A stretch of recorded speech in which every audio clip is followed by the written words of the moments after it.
Sikat na naman ang Pilipinas ngayon dyan sa United Nations. Akalain mo ba naman habang nagsasalita si Dunyor, may tumulong sipon? O ito, panoorin natin ang video. Fundamental measures of a nation's progress.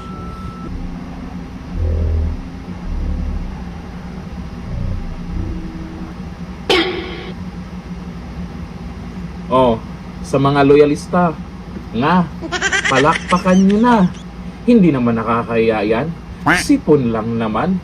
Pero sa mga matatalinong nakapanood ng video na yan, sa harap mismo ng United Nations, nangyari yan, ewan ko lang kung ano ang kanilang nararamdaman.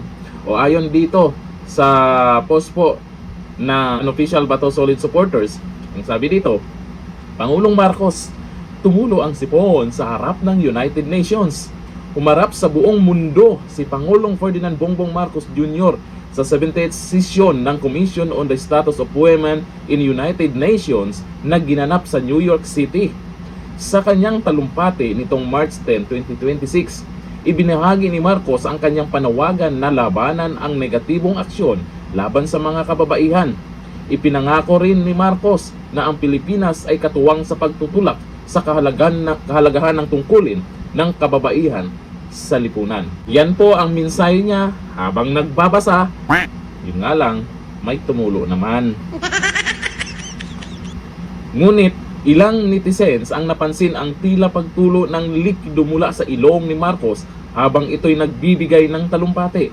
Ilang beses makikita ang Pangulo na pinupunasan ang kanyang mukha habang siya ay nagbibigay ng kanyang mensahe sa buong mundo. Sa ngayon ay hindi pa malaman ang dahilan ng pagtulo ng likido sa ilong ni Marcos. Ano kayang dahilan yan? Bakit biglang tumulo na lang?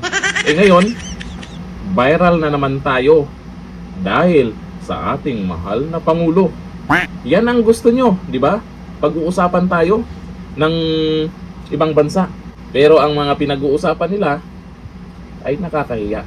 O eto, ayon sa mga netizens, dyan sa kanilang komento, sabi ni Scarlett Daya, side effect na yan. Teka, side effect saan?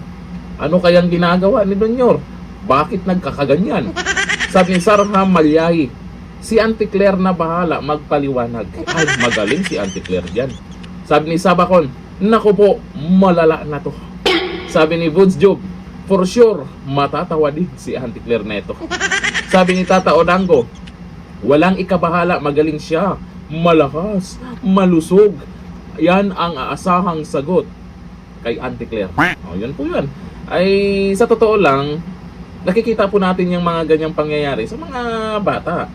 Di ba? Hindi nila mapipigilan. Kumbaga, hindi nila masyado pang kontrolado yung galawan ng kanilang pangangatawan. Pero sa mga kagaya natin, or kagaya kay Dunyor, na bigla na lang ganyan. O ayan, isa sa nakakahiyang kaganapan na naman. Anong masasabi niyo dyan? Comment tayo dyan. Hanggang dito lang, thank you.